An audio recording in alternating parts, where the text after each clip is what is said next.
મારું નામ ટીના છે. હું શહેરની રહેવાસી હતી અને મારા લગ્ન ગામના એક શિક્ષિત પરિવારમાં થયા હતા. મારા પતિએ મને એક નવો સ્માર્ટફોન આપ્યો, પણ ફોનનો ઉપયોગ કરતા મને આવડતો ન હતો. એક દિવસ મારા ફોન પર કોઈનો ફોન આવ્યો તો મેં તે રિસીવ કર્યો. ત્યારે કોઈ છોકરી ફોન પર વાત કરી રહી હતી. મને ખબર ન હતી કે એ છોકરી કોણ છે, પણ ધીરે ધીરે મેં ફોન પર તેની સાથે વાત કરવાનું શરૂ કર્યું. પણ જ્યારે પણ હું મારી મિત્રને મળવાનું કહેતી ત્યારે તે મને મળવાની ના પાડતી. એક દિવસ મારો જીવ નીકળી ગયો જ્યારે મને ખબર પડી કે મારી મિત્ર બીજું કોઈ નહીં પણ મારી જ. મારા સાસરીએ મારા પતિ સિવાય મારી નણંદ અને મારા સસરા રહેતા હતા.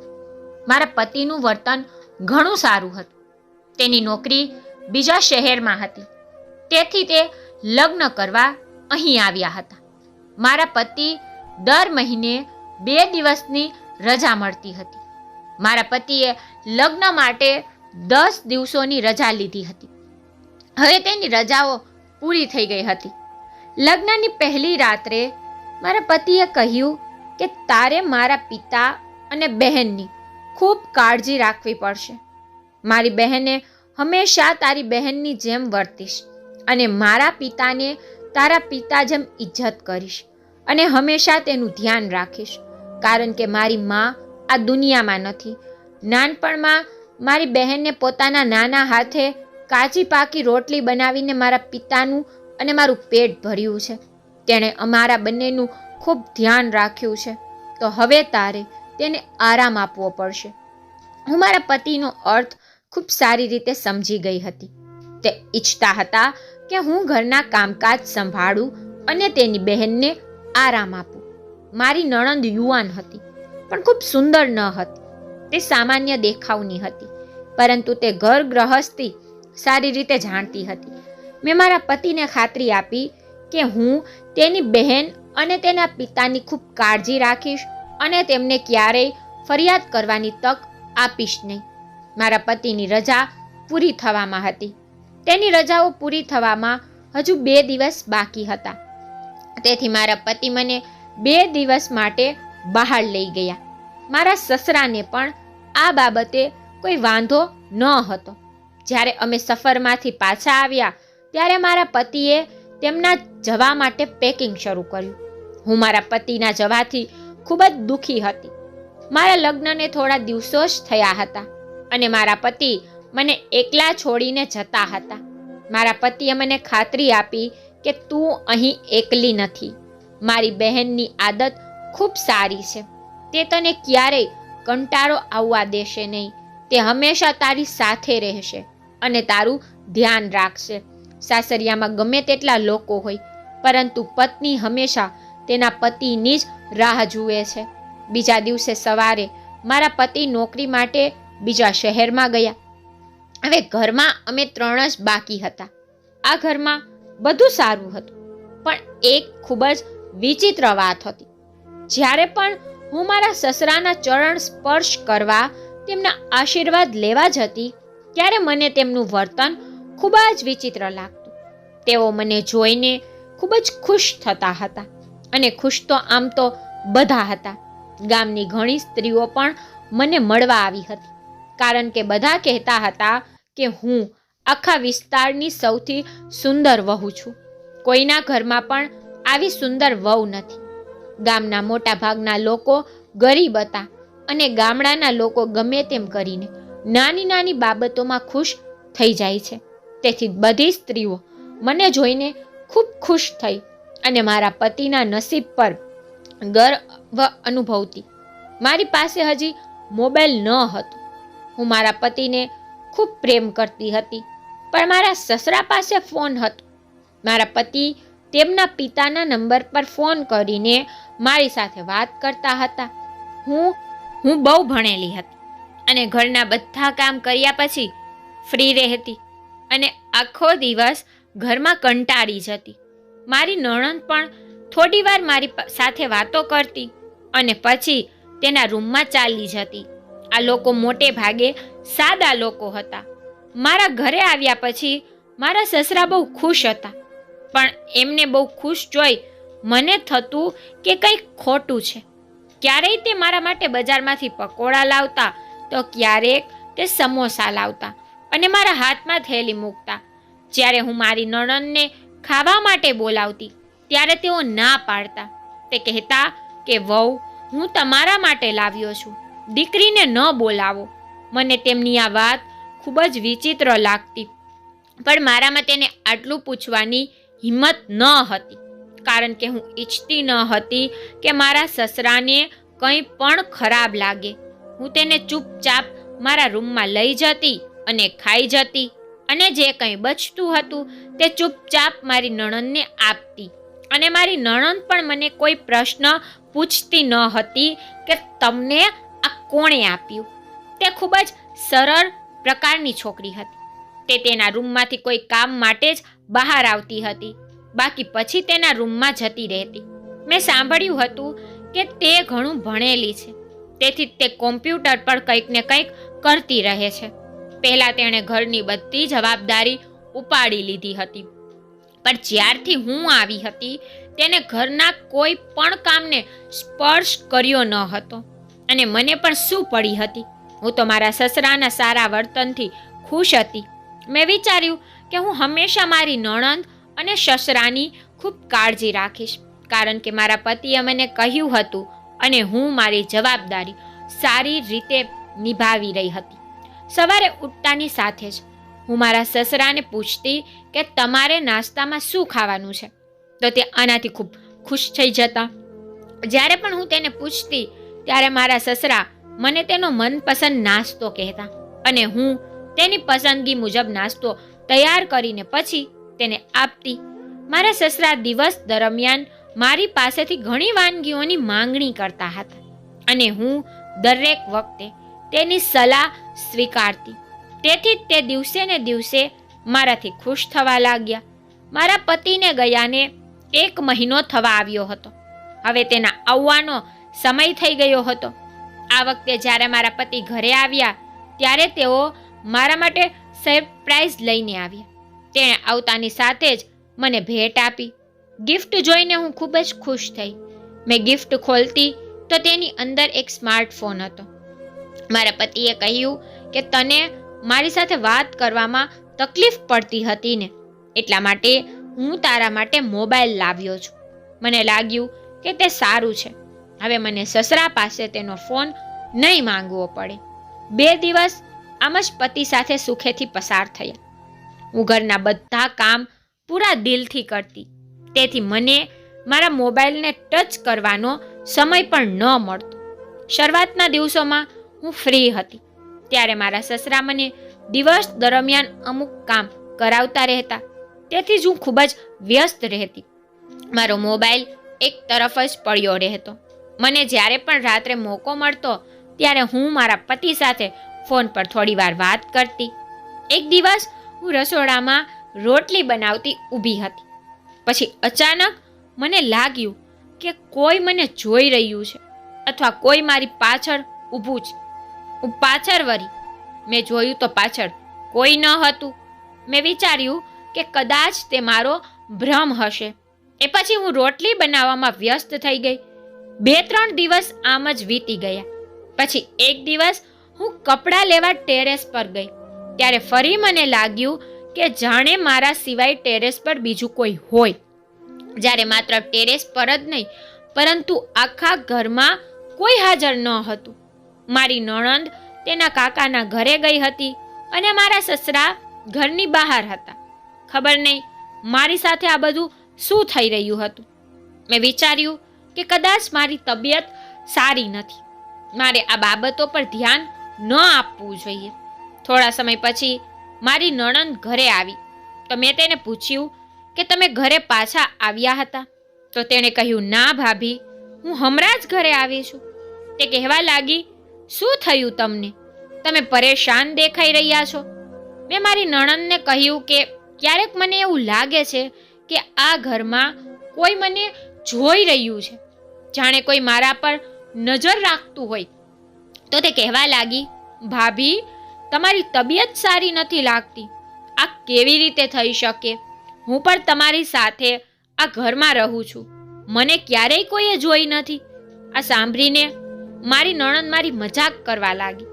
તેથી મેં વિચાર્યું કે આજ પછી હું તેને મારા વિશે કંઈ કહીશ નહીં. તેને મારી વાતને ગંભીરતાથી ન લીધી અને તે દિવસે મારા સસરા ક્યારે ઘરે આવ્યા તેની મને ખબર જ ન પડી. મારા સસરા મારી સામે જોઈને હસતા રહેતા. એક દિવસ મેં તેને પૂછ્યું તો તેણે કહ્યું કે તું બિલકુલ તારી સાસુ જેવી દેખાય છે. મેં તેને પૂછ્યું, તમારો મતલબ શું છે? તો તેણે કહ્યું, મારો મતલબ તું તારી સાસુનો પડછાયો છો. તારી સાસુ બિલકુલ તારા જેવી જ સુંદર હતી અને તારી જેમ જ ઘરના કામકાજમાં વ્યસ્ત રહેતી. તેનો અર્થ એમ હતો કે મારા સસરા મારી સરખામણી તેની પત્ની સાથે કરતા હતા. પણ એક દિવસ મારા સસરાએ બહુ જ અજીબ કામ કર્યું અને ઘરની એક ખૂબ જ વિચિત્ર વસ્તુ લાવી. મને અને મારી નણંદને આ જોઈને નવાઈ લાગી. એ ચોક્કસ ગામ હતું, પણ અહીં તેનો શું ઉપયોગ હતો? કારણ કે તે એક ઘોડી લાવ્યા હતા. તેણે કહ્યું કે મારે ઘોડી પાડવી છે, તેથી જ હું તેને મારા ઘરે લાવ્યો છું. મારી નણંદે તો તેની મજાક પણ બનાવી કે તમને ક્યારથી વળી ઘોડીનો શોખ થઈ ગયો છે? મેં કૂતરા, બિલાડી કે બકરી પાળવાના શોખ વિશે તો સાંભળ્યું હતું, પણ ઘોડીના શોખ વિશે પહેલી વાર સાંભળ્યું હતું. આ વાત મને પણ વિચિત્ર લાગી. પણ બીજા દિવસે જ્યારે હું કોઈ કામ માટે વહેલી સવારે ઉઠી ત્યારે મેં જોયું કે સવારના લગભગ 6 વાગ્યા હતા અને મારા સસરા ઘોડી પાસે બેઠા હતા અને તેનું દૂધ કાઢતા હતા. હું મૌન રહી તેમની સામે જોવા લાગી. મેં જોયું કે તેણે ગ્લાસમાં દૂધ નાખીને પીધું અને જ્યારે મારા સસરાને ખબર પડી કે હું તેને જોઈ રહી છું તો તે બહુ ડરી ગયા. મેં કહ્યું કે તમે આ બધું કેમ પીવો છો? તો તેણે કહ્યું કે ઘોડીનું દૂધ પીવાથી પુરુષના શરીરમાં શક્તિ આવે છે. મને લાગ્યું કે કદાચ મારા સસરા આ ઉંમરે નબળાઈ અનુભવતા હશે અને ગામના લોકો ઘણા નુસ્ખા જાણે છે. આ પણ થોડી શક્તિ લાવવા માટેનો નુસ્ખો હશે અને હું પણ ભણેલી હતી. મેં વાંચ્યું હતું કે ઘોડીનું દૂધ તમામ રોગોમાં પણ ઉપયોગી હોય છે. પછી જ્યારે મેં મારા પતિ સાથે ફોન પર વાત કરી ત્યારે મેં તેમને પણ આ વિશે જણાવ્યું. મારા પતિએ કહ્યું કે મારા પિતા શિક્ષિત છે અને તેઓ ગામડાની રીત પણ જાણે છે. તે ગામના વડીલો સાથે ઉઠે બેસે છે. તેમાંથી કોઈએ તેને આ નુસ્ખો કહ્યો હશે. તું આ વાત પર બહુ ધ્યાન ન આપ. મારા પપ્પા જે પણ કરે છે તે બરાબર કરે છે. આજ સુધી તેણે ક્યારેય કંઈ ખોટું કર્યું નથી અને જો તેઓ આ ઘોડી ઘરે લાવ્યા છે તો તેની પાછળ કોઈને કોઈ હેતુ હશે. મેં મારા પતિને કહ્યું, તમે સાચું કહો છો. આમ પણ મારા સસરા ખરેખર બહુ સારા વ્યક્તિ હતા.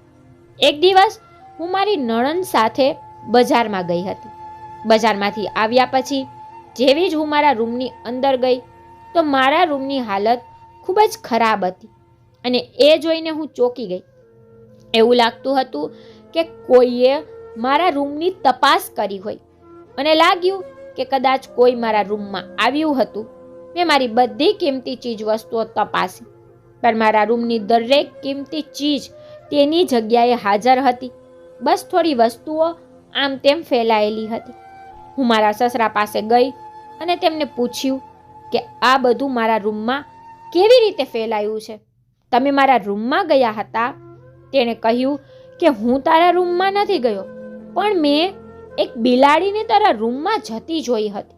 કદાચ બિલાડીએ તારા રૂમમાં સામગ્રી ફેલાવી હશે. મને લાગ્યું કે કદાચ તે સાચું કહે છે. આવું થઈ શકે છે. બિલાડી રૂમમાં આવી હશે, તેથી મેં આ વાત પર બહુ ધ્યાન ન આપ્યું. મારા પતિની રજાઓ આવી ગઈ હતી અને તેઓ 2-3 દિવસ માટે ઘરે પણ આવ્યા હતા.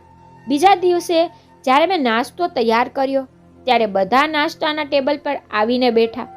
મારા પતિએ તેની બહેનનું પૂછ્યું, મારા પછી તારી ભાભી તારી સંભાળ રાખે છે કે નહીં? મારી નણંદ કહેવા લાગી કે ભાઈ ભાભી બહુ સારા છે, અમારી ખૂબ કાળજી લે છે. મારી નણંદે મારા વખાણ કર્યા. એ સાંભળીને મને આનંદ થયો. તે પછી મારા સસરાએ મારા વખાણ કરવાનું શરૂ કર્યું, પણ તે તો ચૂપ થવાનું નામ જ લઈ રહ્યા ન હતા. મારા સસરાએ કહ્યું કે તે ખૂબ સારી રસોઈ બનાવે છે અને ઘર પર સારી રીતે સંભાળે છે. પછી મેં વિચાર્યું હું મારા સસરા પાસેથી મારા માયકે જવાની પરવાનગી લઈ લઉં, પરંતુ મારા સસરાએ મને મારા માયકે જવા દેવાની ના પાડી. એ સાંભળીને મને ખૂબ જ આશ્ચર્ય થયું અને હું ઉદાસ થઈ ગઈ. મારો ઉદાસ ચહેરો જોઈને મારા સસરાએ મને થોડી વાર પછી કહ્યું કે ઠીક છે, તું જઈ શકે છે. પછી હું મારા પતિ સાથે 2 દિવસ માટે મારા માતા પિતાના ઘરે ગઈ અને પછી મારા પતિ પાછા ચાલ્યા ગયા હતા. મારા પતિના બીજા દિવસે ગયા પછી મારા નંબર પર નવા નંબરથી મિસ કોલ આવવા લાગ્યા. હું કોલ એટેન્ડ કરતી કે તરત જ તે પાછળથી ફોન કટ થઈ જતો અને હું ફોન કરતી તો તે નંબર વ્યસ્ત હતો. હું ખૂબ જ ચિંતિત હતી, કારણ કે મને ખબર ન હતી કે કોણ મારા નંબર પર ફોન કરે છે. એક દિવસ હું બપોરના સમયે મારા રૂમમાં આરામ કરી રહી હતી. મારી નણંદ અને સસરા પણ એમના રૂમમાં આરામ કરતા હતા. ત્યારે મેં જોયું કે મારા મોબાઈલ પર એ જ નંબર પરથી કોલ આવતા હતા. મેં કોલ રિસીવ કરતા જ થોડી વાર કહ્યું, કોઈ બોલ્યું નહીં. પણ થોડી વાર પછી કોઈ બોલ્યું તો એ છોકરીનો અવાજ હતો.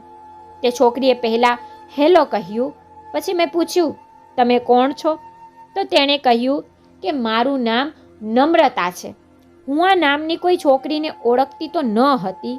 પછી મેં પૂછ્યું, પણ હું તમને ઓળખતી નથી. તેને કહ્યું કે હું પણ તમને ઓળખતી નથી. તો મેં કહ્યું કે તમે મને ઓળખતા નથી તો આટલા દિવસોથી કેમ વારંવાર ફોન કરો છો? જ્યારે પણ હું તમને આ નંબર પરથી કોલ રિસીવ કરવાનો પ્રયાસ કરું છું ત્યારે કોલ બંધ થઈ જાય છે. તેને કહ્યું કે કદાચ તે નેટવર્કની સમસ્યાને કારણે હશે. બાય ધ વે, મારું નામ નમ્રતા છે અને હું ગાઝિયાબાદમાં રહું છું. મેં કહ્યું કે મારું માયકું પણ ગાઝિયાબાદમાં જ છે. આ રીતે અમારી વચ્ચે લાંબા સમય સુધી વાતચીત ચાલતી રહી. એ છોકરી મારી સાથે માત્ર વાતો કરીને મિત્ર બની ગઈ. તે મારી ખૂબ સારી મિત્ર બની ગઈ. આ રીતે અમે બંને રોજ એકબીજા સાથે વાતો કરતા અને મારા સસરાનો પણ એ જ નિત્યકર્મ હતો. તે દરરોજ સવારે વહેલા ઉઠી જતા અને ઘોડીનું તાજું દૂધ પીતા. મારા સસરા બહુ ભણેલા હતા. હું તેનો રૂમ દરરોજ સાફ કરવા જતી હતી. તેના રૂમમાં કોમ્પ્યુટર હતું અને તે હંમેશા પોતાના મોબાઈલમાં વ્યસ્ત રહેતા હતા.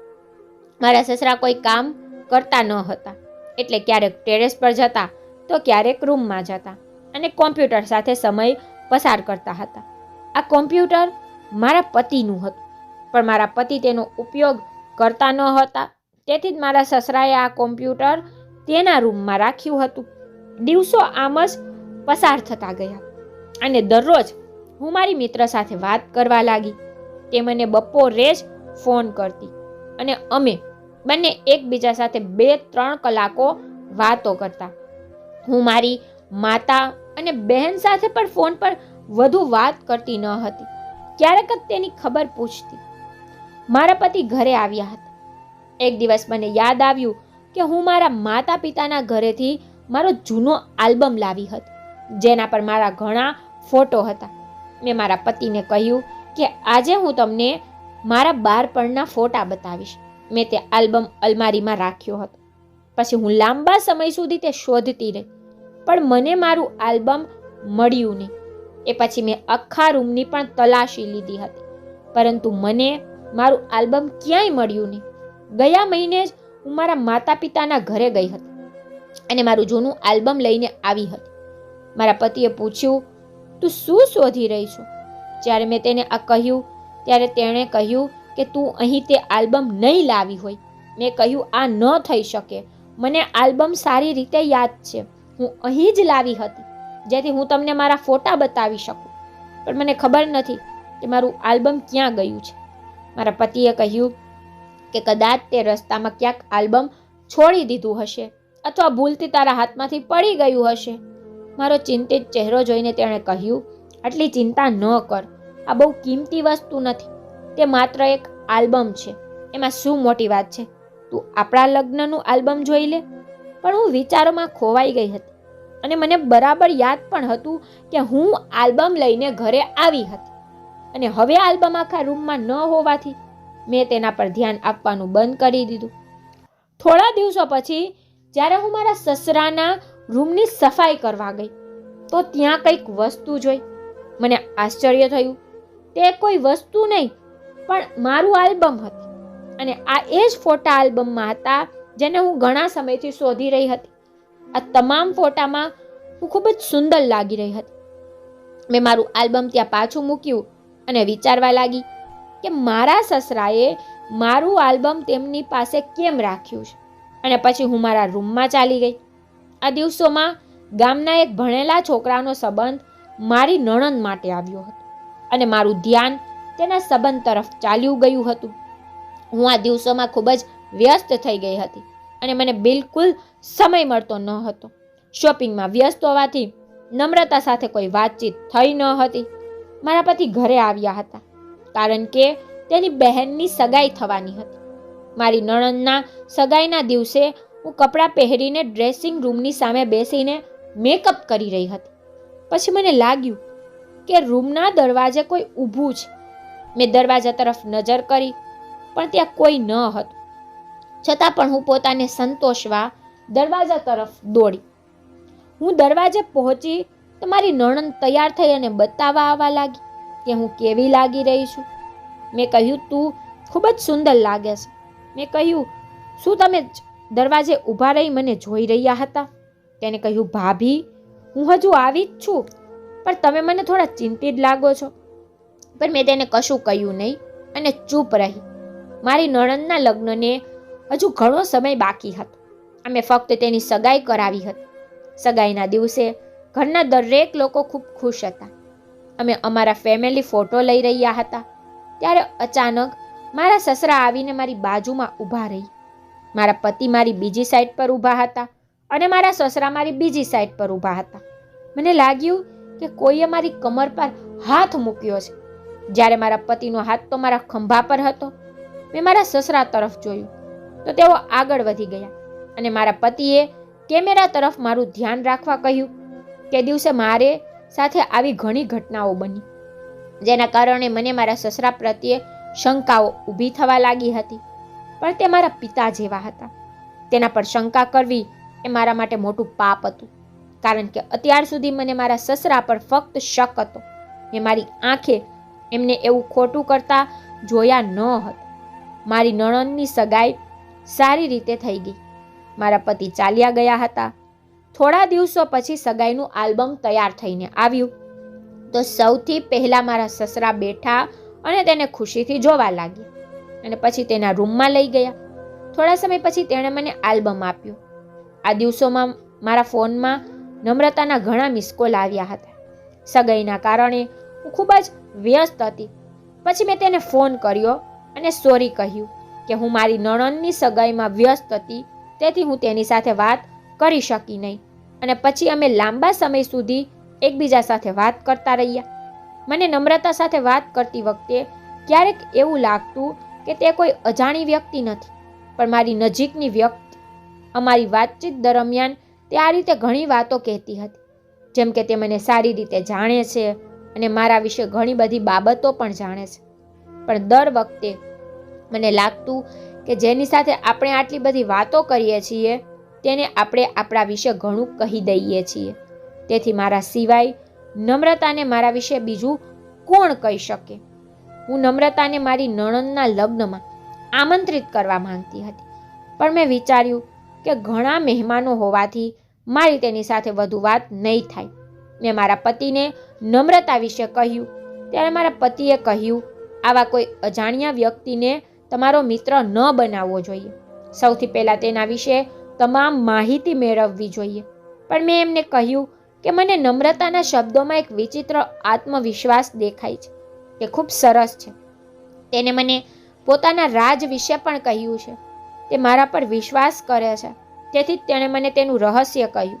નહીંતર આજના જમાનામાં કોઈ પણ કોઈને કોઈ કારણ વિના તેમના રહસ્યો જણાવતું નથી અને અમે બંને મોટા ભાગે આ બાબતો વિશે વાત કરતા હતા. તે મને તેનું રહસ્ય કહેતી હતી કે તે જેને પસંદ કરે છે તે તેને જ પસંદ કરે છે. તે વ્યક્તિ ખૂબ જ સુંદર છે અને તેણે કહ્યું કે તે પરિણીત છે. મેં તેને કહ્યું કે તને માત્ર પરિણીત છોકરો જ પસંદ આવ્યો, તું કોઈ કુંવારા છોકરાને પસંદ કરી શકતી નથી.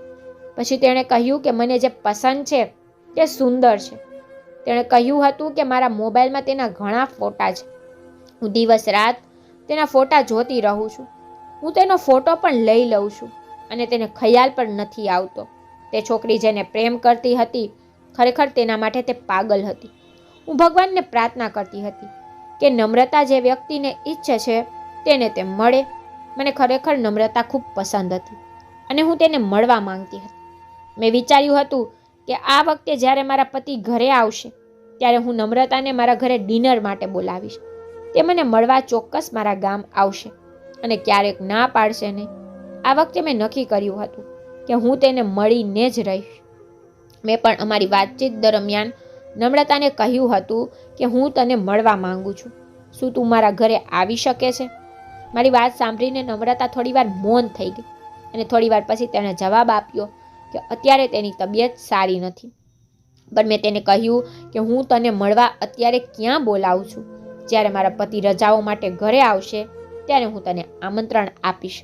મારા પતિને ઘરે આવવાને હજુ ઘણા દિવસો બાકી છે. ત્યાં સુધીમાં તારું સ્વાસ્થ્ય પણ સારું થઈ જશે. અને બીજી તરફ મારા સસરાની ઘોડી આખો દિવસ તડકામાં ઊભી રહેતી અને મારા સસરા આખો દિવસ મોબાઈલમાં વ્યસ્ત રહેતા. હું વારંવાર મારા સસરાના હાથમાં મોબાઈલને જોતી રહેતી. પહેલાં તેણે ક્યારેય મોબાઈલનો આટલો ઉપયોગ કર્યો ન હતો, પરંતુ મેં જોયું કે ઘણા સમયથી તે મોબાઈલનો ઘણો ઉપયોગ કરતા હતા. પરંતુ તે દરરોજ ઘોડીનું દૂધ પણ પીતા હતા. અમારા ઘરે આ ઘોડીને આવ્યાને લગભગ 2 મહિના થઈ ગયા હતા. એક દિવસ મારી નણંદે મારા સસરાને કહ્યું, પાપા, કૃપા કરીને આ ઘોડીને વહેંચી દો. ઘણો સમય થઈ ગયો છે. આ ઘોડી અહીં રાખવાથી ઘણી બધી ગંદકી ફેલાય છે. તમારા સસરા કહેવા લાગ્યા, તે અહીંથી ક્યાંય જશે નહીં. હું તેની કાળજી રાખું છું. કોઈ પાસે તેનું કામ કરાવતો નથી. તેને કદાચ તેની દીકરીનું આવું કહેવાનું ખરાબ લાગ્યું. પછી મેં મારી નણંદને ચૂપ કરી દીધી હતી, કારણ કે મને ખબર હતી કે મારા સસરા તેમના શરીરમાં તાકાત વધારવાનો પ્રયાસ કરી રહ્યા છે અને મારી નણંદને આ ખબર ન હતી. તેથી તે તેના પિતાને ઘોડી વેચવાનું કહી રહી હતી. એક દિવસ અચાનક મારા પતિ મને જાણ કર્યા વગર ઘરે આવ્યા. અમે તેને જોઈને આશ્ચર્યચકિત થઈ ગયા. મેં વિચાર્યું કે કદાચ તેની તબિયત સારી નથી, પરંતુ તેણે કહ્યું કે મારી તબિયત તો બિલકુલ સારી છે, પરંતુ તે જે શહેરમાં કામ કરે છે ત્યાંનું વાતાવરણ બરાબર નથી. તેથી દૂર રહેતા તમામ કામદારોને તેમના ઘરે મોકલી દેવામાં આવ્યા અને મારા પતિએ કહ્યું કે જ્યારે શહેરનું વાતાવરણ સારું થશે ત્યારે તેઓ ત્યાં કામ કરી શકશે અને પછી તેને ઘરે બોલાવવામાં આવશે. આનો અર્થ એ થયો કે મારા પતિ થોડા દિવસો માટે ઘરે રહેવાના હતા. હું તો ખૂબ જ ખુશ હતી, કારણ કે અત્યાર સુધી મારા પતિ ક્યારેય 2-3 દિવસથી વધુ મારી સાથે ઘરે રહ્યા ન હતા. મારી નણંદ પણ તેના ભાઈને જોઈને ખૂબ જ ખુશ હતી. જ્યારે મારા સસરા ઘણા પરેશાન લાગી રહ્યા હતા. ખબર નહીં તે શેનાથી નારાજ કે ગુસ્સે હતા. હું કશું સમજી શકતી ન હતી. તે નાની નાની બાબતો પર ગુસ્સો કરતા હતા. તેણે મારા પતિને ખૂબ ટપકો પણ આપ્યો. તેણે કહ્યું કે જો તારી કંપનીએ તને ઘરે મોકલ્યો તો તું આવી ગયું. તું જાણતો નથી કે તારા અહીં આવી જવાથી ઘરમાં કેટલીક આર્થિક મુશ્કેલી થશે. મારા પતિએ તેમને સમજાવ્યું કે શહેરનું વાતાવરણ સારું નથી, તેથી કંપનીમાં કામ પણ બંધ છે, પરંતુ તેમને 2 મહિનાનો પગાર મળી ગયો છે. અમને પણ નવાઈ લાગી કે મારા સસરા આટલા ગુસ્સામાં કેવી રીતે થઈ ગયા. મારા પતિ ચૂપચાપ અમારા રૂમમાં ચાલ્યા ગયા હતા અને મારા સસરાએ ગુસ્સામાં જમ્યું પણ ન હતું. મેં મારા પતિને પૂછ્યું કે આજે પિતાને શું થયું છે? આજે તે કેમ આટલા ગુસ્સે છે? તે ખબર નથી. આજ પહેલાં મેં તેને ક્યારેય આટલા ગુસ્સામાં જોયા નથી. તો મારા પતિ કહેવા લાગ્યા, હવે તેની ઉંમર થઈ ગઈ છે, તેને તેના પરિવારની ચિંતા છે અને મારી બહેનના લગ્ન પણ તેના મગજમાં છે, તેથી તે થોડા ચિંતિત હશે. ત્યાર પછી અમે જમ્યા અને સૂઈ ગયા. મારા પતિને અહીં આવ્યાને 2-3 દિવસ વીતી ગયા, પણ હું ધ્યાન આપી રહી હતી કે આ દિવસોમાં નમ્રતાએ મને એકવાર પણ ફોન કર્યો નથી. તેથી મેં જાતે જ તેને ફોન કરીને કહ્યું કે મારા પતિ ઘરે આવી ગયા છે, હું તને મળવા માંગુ છું. અને મેં તેને ડિનર માટે આમંત્રણ આપ્યું, પણ તે મને મળવાની ના પાડી રહી હતી. મેં તેને કહ્યું કે મને ખબર છે તું બહાના બનાવી રહી છો. જો તું મારા ઘરે નહીં આવ તો હું તારી સાથે ક્યારેય ફોન પર વાત નહીં કરું. આટલું કહીને મેં ફોન બંધ કરી દીધો. મેં બીજા દિવસે નમ્રતાને ડિનર માટે બોલાવી હતી અને મારા પતિના આગમનની ઉજવણીમાં મેં ખૂબ જ સરસ ડિશિસ પણ તૈયાર કરી હતી. હું સાંજે મારા સસરાના રૂમમાં તેને ચા આપવા ગઈ ત્યારે મેં જોયું તે ખૂબ જ પરેશાન દેખાતા હતા. મેં તેની તરફ ચાની ટ્રે મૂકી ત્યારે તેમણે ચા પીધી ન હતી અને તેઓ રૂમની બહાર નીકળી ગયા હતા. ખબર નહીં કેમ તેનો મૂડ પણ મારી બાજુથી ખૂબ જ ખરાબ હતો. તે મારી સાથે વાત કરતા ન હતા, પરંતુ મારા સસરાએ તેનો મોબાઈલ રૂમમાં મૂકી દીધો હતો. તેના મોબાઈલ પર કોઈ ફોન કરી રહ્યું હતું. મેં વિચાર્યું કે કોલનો અવાજ સાંભળીને તે પોતે મોબાઈલ લેવા આવશે, પરંતુ તેના મોબાઈલ પર સતત કોઈનો કોલ આવી રહ્યો હતો. તેથી મેં મારા સસરાનો મોબાઈલ ઉપાડ્યો અને રૂમની બહાર તેમને આપવા ગઈ, પણ મેં જોયું કે તે ઘરમાં ક્યાંય હાજર ન હતા. પછી અચાનક મારા પતિએ મને બોલાવી ત્યારે મારા હાથમાં મારા સસરાનો મોબાઈલ હતો અને હું તેનો મોબાઈલ મારા રૂમમાં લઈને ચાલી ગઈ. મારા પતિ નહાઈ રહ્યા હતા. તેને કપડાં આપવાનું કહ્યું હતું, તેથી હું તેના કપડાં કાઢવામાં વ્યસ્ત હતી. પછી અચાનક મને યાદ આવ્યું કે સાંજના 5 વાગ્યા હતા. તેથી મેં પહેલાં નમ્રતાને ફોન કરવાનું વિચાર્યું કે તે ક્યારે આવી રહી છે. મારા પતિના કપડાં આપી મેં ફોન ઉપાડીને નમ્રતાનો નંબર ડાયલ કર્યો. નમ્રતાનો નંબર જઈ રહ્યો હતો ત્યારે અચાનક મારા સસરાના મોબાઈલ પણ ફોન આવ્યા લાગ્યો. મેં મારા સસરાનો મોબાઈલ હાથમાં લીધો અને તેના મોબાઈલની સ્ક્રીન પર જે નંબર દેખાઈ રહ્યો હતો તે નંબર જોઈને હું ચોંકી ગઈ, કારણ કે તેના મોબાઈલ પર જે નંબર હતો તે મારો જ હતો. ગભરાટના કારણે મારા હાથમાંથી મોબાઈલ પડી ગયો. મેં મારા મોબાઈલમાંથી ફરી નમ્રતાનો નંબર ડાયલ કર્યો અને જોયું કે ફરીથી મારા સસરાના નંબર પર કોલ આવી રહ્યો હતો. જ્યારે મેં કોલ રિસીવ કર્યો ત્યારે હું મારો પોતાનો અવાજ સાંભળી શકતી હતી. આ જોઈ હું ચોંકી ગઈ હતી અને હું ખૂબ જ ચિંતિત હતી કે આ શું થઈ રહ્યું છે. મેં મારા સસરાનો મોબાઈલ સ્વિચ ઓફ કરીને અલમારીમાં રાખ્યો અને મેં મારું કામ ચાલુ કર્યું. થોડા સમય પછી જ્યારે મારા સસરા ઘરે પાછા આવ્યા ત્યારે તેઓ ખૂબ જ પરેશાન દેખાતા હતા. હું જાણતી હતી કે તે ચોક્કસપણે તેના રૂમમાં જશે અને તેનો મોબાઈલ શોધશે.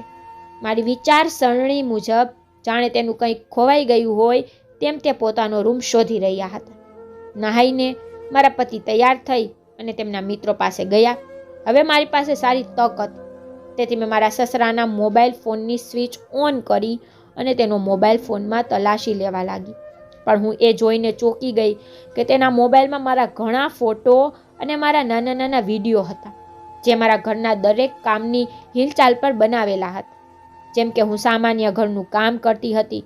હવે મને બધું સમજાઈ ગયું કે મને દર વખતે એવું અનુભવ થતા કે મારી પાછળ કોઈ છે, કોઈ મને જોઈ રહ્યું છે. આ મારો વહેમ ન હતો, પરંતુ મારા સસરા તેમના મોબાઈલમાંથી મારા ફોટો કે મારી વિડીયો બનાવી રહ્યા હતા. મને મારા સસરાથી ડર લાગવા લાગ્યો હતો, પણ આટલા દિવસો સુધી મારી સાથે ફોન પર વાત કરતી નમ્રતા કોણ હતી? હું ખૂબ જ મૂંઝવણમાં હતી. આનો અર્થ એ થયો કે મારા સસરાની મારા પર ખરાબ નજર હતી. તેના મોબાઈલમાં એક વિડીયો એવો હતો જેણે શરમની હદ વટાવી દીધી હતી.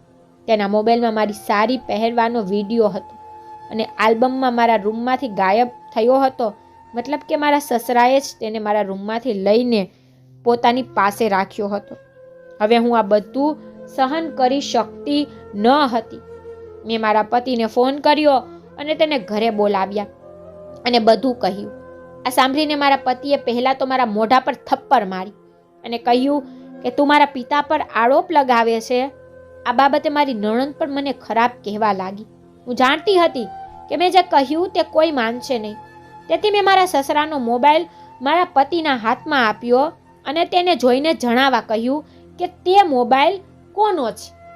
મારા સસરા મારા પતિને કહેવા લાગ્યા, તારી પત્ની જૂઠું બોલી રહી છે. આ મોબાઈલમાં કંઈ નથી. તો મારા પતિએ શકભરી નજરે તેના પિતા સામે જોયું અને કહ્યું કે ટીના કહે છે કે આ કોનો મોબાઈલ છે. તેને એમ નથી કહ્યું કે આ મોબાઈલની અંદર શું છે. આ સાંભળીને મારા સસરા અચાનક ચૂપ થઈ ગયા અને તેઓ કંઈક બોલતા તો તેની જીભ અચકાતી હોતી. મારા પતિએ ઝડપથી મોબાઈલ ચાલુ કર્યો અને તેણે મારા બધા ફોટા તેના મોબાઈલમાં જોયા અને તેણે મારા તે વિડીયો પણ જોયા જે ખૂબ જ ખોટી રીતે બનાવવામાં આવ્યા હતા. મેં મારા પતિને નમ્રતા વિશે પણ કહ્યું હતું કે નમ્રતા બીજું કોઈ નહીં પણ તમારા પિતા છે. પણ મારા સસરા તેનું આ કામ માનવા તૈયાર ન હતા. તેને કહ્યું હું કોઈ નમ્રતાને જાણતો નથી. મેં મારા પતિને કહ્યું જો તમે મારા પર વિશ્વાસ ન કરતા હો તો તમે મારા મોબાઈલમાંથી નમ્રતાનો નંબર ડાયલ કરો અને તમને ખબર પડશે કે કોલ કોની પાસે જશે. મારી વિનંતી મુજબ મારા પતિએ મારા નંબર પરથી નમ્રતાનો નંબર ડાયલ કર્યો અને તેના બીજા હાથમાં તેના પિતાનો મોબાઈલ પર કોલ આવવા લાગ્યો. હું મારા પતિને જે કહેતી હતી તે બધું સત્ય સાબિત થઈ રહ્યું હતું. હવે મારા પતિને ખાતરી થઈ ગઈ હતી કે આજે મેં તેમના પિતા પર જે આરોપ લગાવ્યો છે તે બિલકુલ સાચો છે. મેં મારી નણંદને પણ કહ્યું કે હું તમને ઘણા સમય પહેલાં કહેતી હતી કે મને લાગે છે કોઈ મારા પર નજર રાખે છે, પણ તમે મારી મજાક કરી, તેથી ત્યારથી મેં તમને ફરી ક્યારેય કહ્યું નથી. પણ મારી સાથે આવું સતત થતું હતું.